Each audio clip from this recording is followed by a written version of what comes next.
यवतमाळ वाशिम लोकसभा मतदारसंघामध्ये महाविकास आघाडीच्या उमेदवारांच्या प्रचार सभा जे आहेत ते सुरुवात झालेली आहे आणि आज दारव्हा या ठिकाणी माणिकराव ठाकरे काँग्रेसचे नेते हे प्रचार सभेसाठी या ठिकाणी आले आहेत। उमेदवार महाविकास आघाडीच्या प्रचाराच्या सुरुवात आता सुरू झाल्या आहेत, सभा सुरू झालेल्या आहेत। महायुतीने सुद्धा एक वेगळा उमेदवार या ठिकाणी दिलेला आहे। काय एकंदरीत सांगाल? शेवटी यवतमाळ वाशिममध्ये जे त्यांनी पॅराशूटने उमेदवार उतरवला त्यामध्ये स्पष्ट आहे की सर्वांना वाटतं मदन येरावार उभे राहील, संजय राठोड उभे राहील किंवा भावना गवळींना त्या ठिकाणी उमेदवारी परत दिल्या जाईल।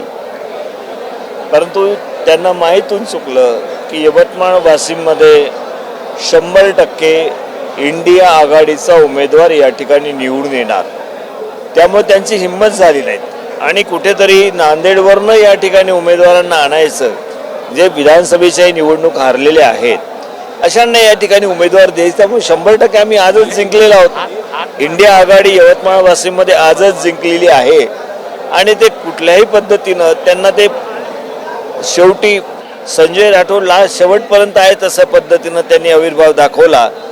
परंतु ज्यावेळेला संजय देशमुखांचाही फोन मिळाला संजय राठोड राहणारच नाही, लक्षात घ्या या ठिकाणी कोणीतरी असा डमी उमेदवार ते उतरवेल की ज्या ठिकाणी त्यांना उभं राहण्याचं काम पडू नये आणि तसं त्यांनी करून दाखवलेलं आहे।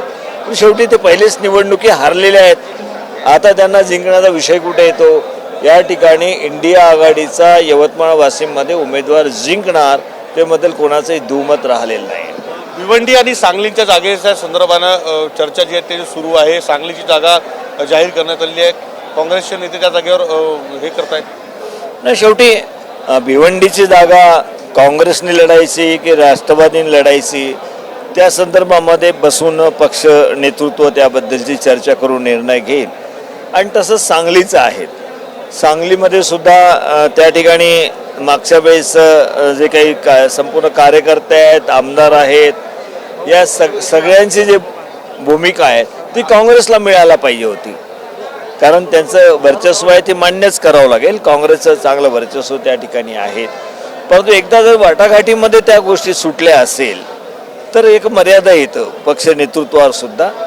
परंतु आम्हाला असं वाटतं, नेहमीच वाटलं की जी जागा आज आमची सांगलीची आहे ती परंपरागत काँग्रेस पक्षाची आहे, तर त्यामुळे काँग्रेस पक्षाकडे असावी हे साधारणतः सगळ्यांचं एक मत अशा पद्धतीने काँग्रेसचं आहे। परंतु पक्ष नेतृत्व जे काही त्यामध्ये निर्णय घेईल तशा पद्धतीने पुढची वाटचाल सगळेजण करतील। वेळेपर्यंत असतात, वेळेवर सगळे एकत्र इंडिया आघाडीचे एकत्रपणे वज्रमूठ बांधून ते सगळे कामाला लागतील। काँग्रेसचे ज्येष्ठ नेते माणिकराव ठाकरे, कॅमेरामॅन मिलिंदसह विवेक गावंडे, TV9 मराठी, यवतमाळ।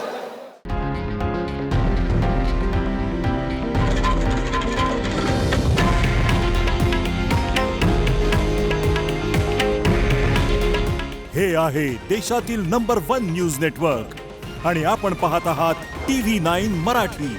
काळजी तुमची, हित महाराष्ट्राचं।